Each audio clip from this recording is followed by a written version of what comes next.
ABC News national security and defense analyst Mick Mulroy and former senior CIA field operative Darrel Blocker for more on this. Thank you both for being here. Darrel, what do you make of Russia's foreign minister declaring this the next phase of the invasion?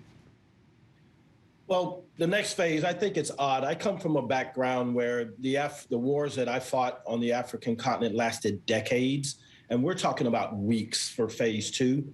So again, this could be a face-saving measure. It is going to be important for them to control areas that they've occupied for nearly 8 years now.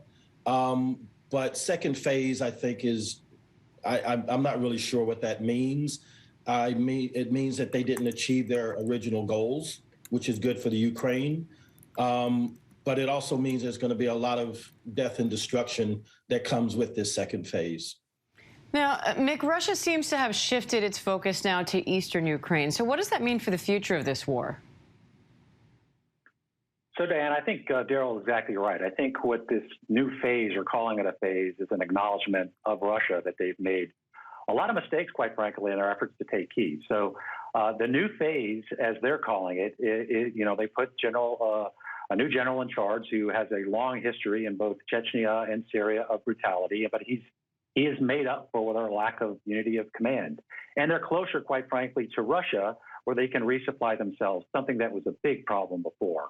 I do think it's going to be just as brutal, or maybe even more brutal, but it's going to be more of a force-on-force fight. And I think the Ukrainians are somewhat looking forward to that. So it's not necessarily just Russians attacking civilians. They're going to have to fight the Ukrainian army. And now that we have $800 million worth of new equipment heading their way, it's going to close the gap between the two armies. And I think the Ukrainians, quite frankly, are looking to do that and actually go head-to-head.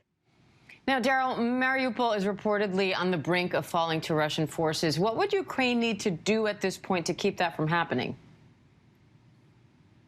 Well, they're going to have to decide whether holding on to this ground is going to be worth the loss of life that is going to come with it.